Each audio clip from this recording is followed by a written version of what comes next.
sekarang ini muncul pemikiran baru. Apa? Saudi Arabia ini beralih pada liberalisme pluralisme, beralih pada sekularisme. Yang asalnya di Saudi Arabia itu gak boleh buka aurat, sekarang itu dipertontonkan.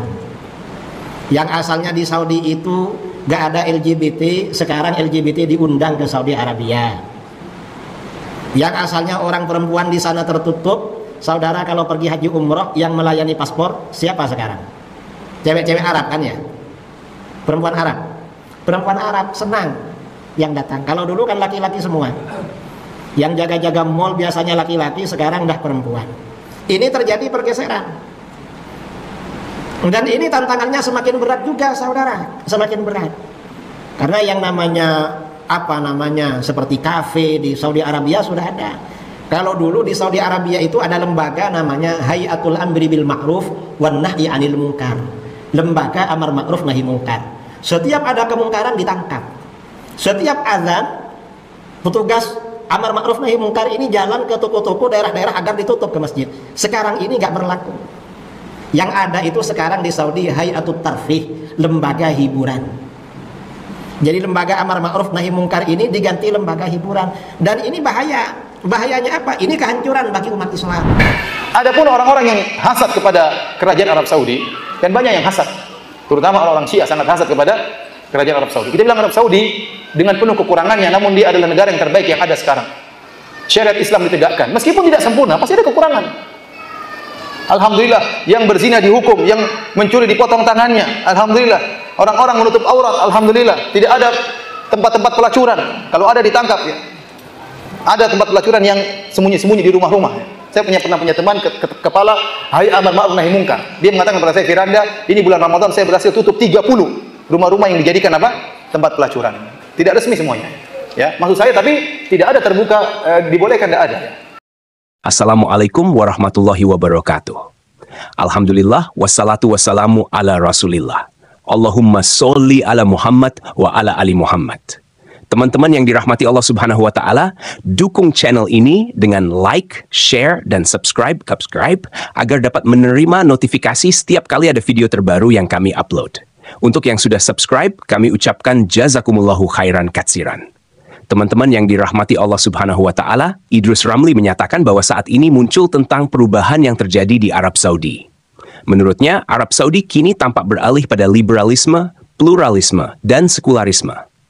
Sebelumnya, di Arab Saudi tidak diperbolehkan membuka aurat, tetapi sekarang hal tersebut dipertontonkan.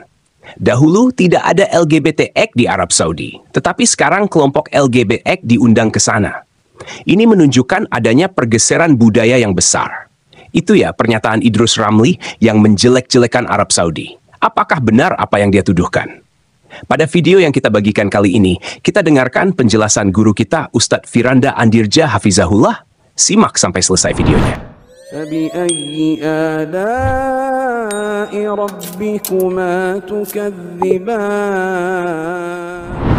Mohon dijelaskan apa itu Wahabi. Wahabi ya, itu julukan yang dituduhkan kepada orang-orang yang belajar di Arab Saudi. Bahkan dikatakan negara Saudi adalah negara apa? Wahabi. Dan benar ya, kalau kita mau lihat ya, Arab Saudi mereka sangat menghormati Muhammad bin Abdul Wahab. Syekh Muhammad bin Abdul Wahab adalah seorang ulama yang sangat dihormati oleh ulama Saudi. Kenapa? Dia pahlawan. Bagaimana bisa berdirinya negara Arab Saudi? Dahulu Saudi itu kelompok-kelompok kecil, pemerintahan-pemerintahan kecil saling bertempur di antara mereka.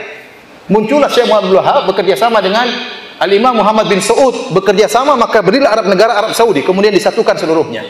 Makanya Muhammad bin Abdul Wahab di mata orang Saudi seperti tuanku Imam Bonjol di mata orang Indonesia. Artinya wajar jika mereka menghormati, karena pahlawan bukan cuma sekedar ulama tapi juga apa? Pahlawan yang dengan jasa dia berilah kerajaan Arab Saudi. Namun orang-orang Saudi tidak ada yang fanatik sama Muhammad bin Wahab kalau saleh tidak diikuti. Dia adalah ulama bermadzhab Hambali sebagaimana ulama-ulama yang lain.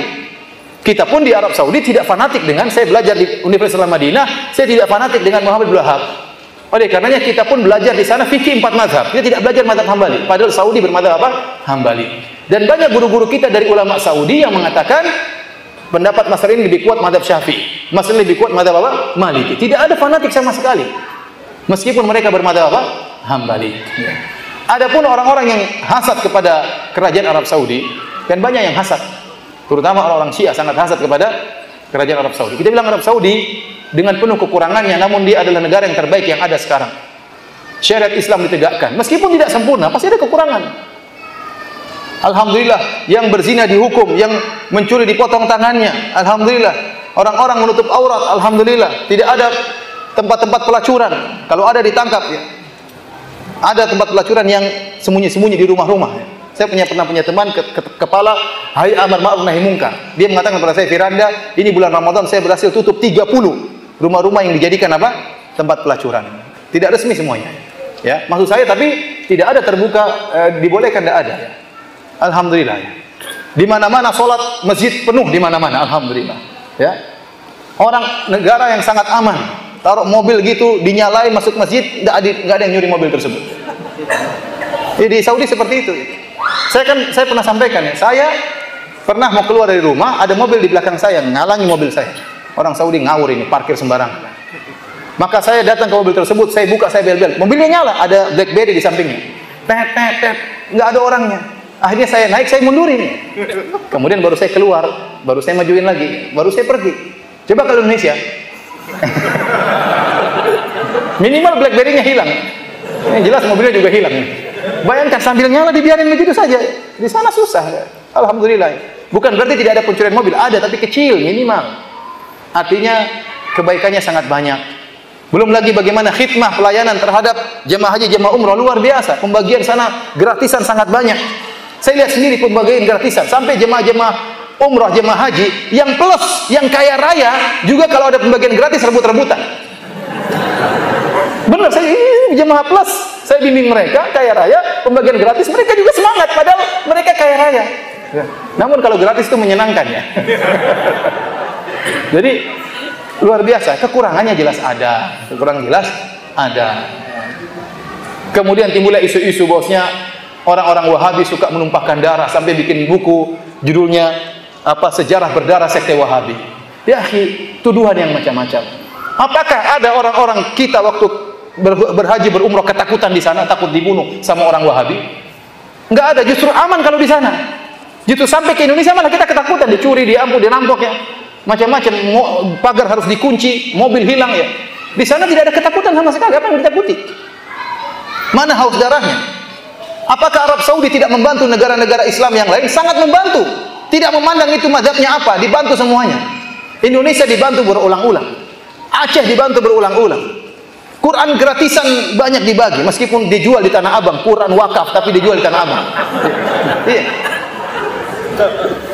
Artinya dibantu. Palestina bantunya luar biasa, Suriah dibantu habis-habisan.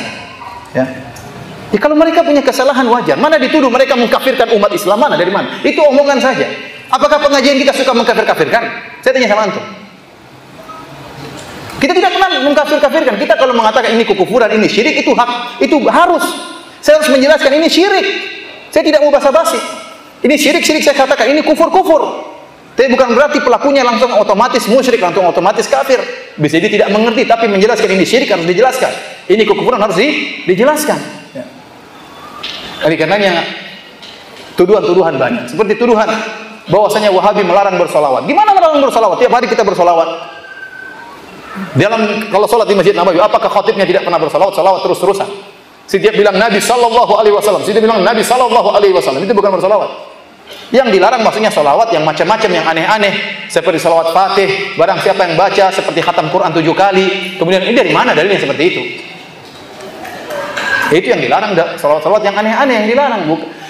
Kemudian Wahabi melarang ziarah kubur, dusta. Siapa bilang gitu? Hadis-hadis Nabi menyuruh ziarah kubur. Yang dilarang kalau ente pergi ke ziarah kubur, minta penghuni kubur, itu yang dilarang. Jangan ziarah kubur untuk minta-minta kepada penghuni kubur. Itu yang dilarang oleh mereka. Dan tuduhan macam-macam. Sampai berita-berita saya dengar sendiri, saya baca seperti isu yang tersebar, bahwasanya ada orang Wahabi naik di atas kubah hijau, ingin menghancurkan kubah hijau. Tahu-tahu kena petir, terbakar di atas, sampai sekarang mayatnya masih ada.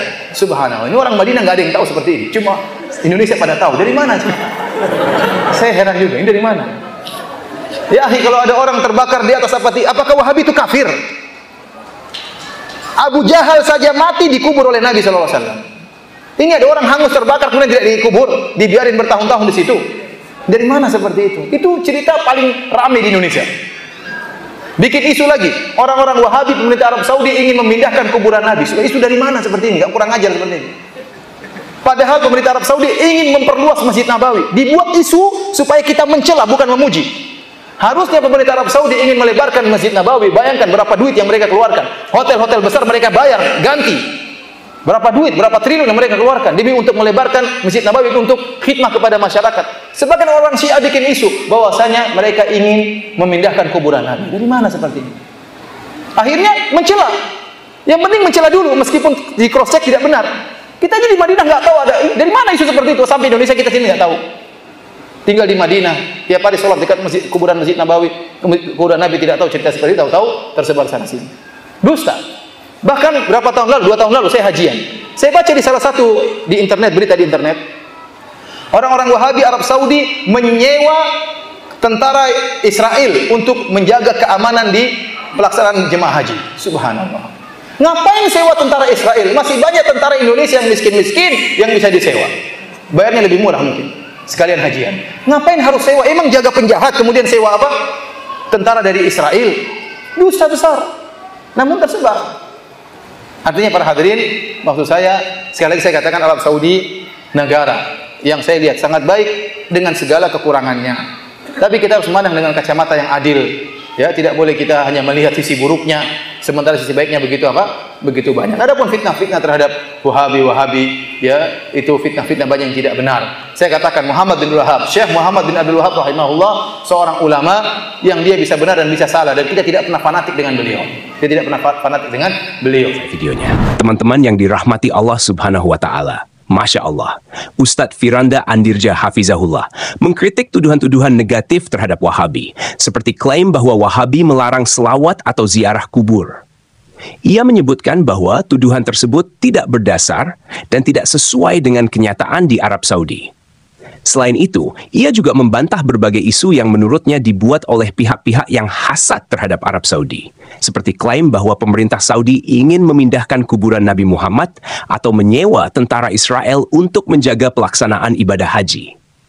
Menurut Ustadz Firanda Hafizahullah, Arab Saudi adalah negara yang menjalankan syariat Islam meskipun tidak sempurna dan memiliki banyak kebaikan, seperti keamanan yang terjaga, penegakan hukum syariat, serta pelayanan luar biasa terhadap jamaah haji dan umrah. Namun, ia juga mengakui bahwa seperti negara lain, Arab Saudi juga memiliki kekurangan. Demikian video yang kita dapat bagikan kali ini. Semoga bisa memberikan pencerahan bagi kita semua. Mohon maaf jika ada kekurangan. Barakallahu fikum. Assalamualaikum warahmatullahi wabarakatuh.